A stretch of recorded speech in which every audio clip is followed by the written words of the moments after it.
سوال یہ کہ بیماری یا کسی اور وجہ سے انسان کے جسم کا کوئی حصہ کاٹنا، کوئی عضو کاٹنا، کیا یہ اللہ کی امانت میں خیانت ہے؟ تو اس کا جواب یہ کہ اگر کوئی اسپیشلسٹ ڈاکٹر اگر وہ سجیسٹ کرے کہ شوگر کی وجہ سے یا کسی اور بیماری کی وجہ سے آپ کے فلاں عضو کو آپ کے علاج اور آپ کی بہتری کے لیے کاٹنا ضروری ہے،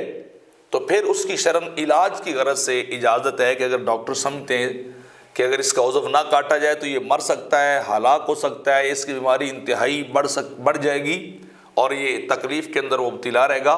تو پھر شرعی طور پہ اس بات کی اجازت دی گئی ہے کہ جتنا ڈاکٹرز کہتے ہیں ان کے مشورے کے مطابق جتنا عضو کاٹنا ضروری ہو وہ انسان کاٹ سکتا ہے، تاکہ وہ خود پورا جسم اس کا محفوظ رہے، اس کی جان کو بچا سکے۔ اور آقا علیہ الصلوۃ والسلام نے بھی خود پچنے جو لگوائے تھے اور اپنا علاج کروایا تھا، وہ خون نکلوایا تھا، جو ایکسٹرا خون ہوتا ہے باڈی کے اندر جمع ہو جاتا ہے، جسے حجامہ بھی عربی کے اندر کہتے ہیں، وہ حجامہ سے علاج آقا علیہ الصلوۃ والسلام کی سنت ہے، آپ نے ایک شخص سے کروایا تھا اور اسے پھر کچھ جو ہے وہ علاج بھی آپ نے بطور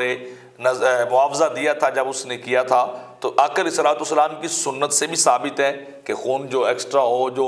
باڈی کو نقصان دے،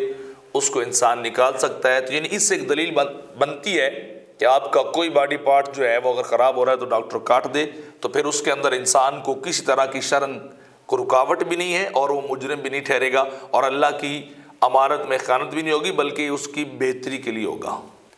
ایسی اور مزید ویڈیوز حاصل کرنے کے لیے ہمارے چینل پرو مظفر فرید کو سبسکرائب کریں۔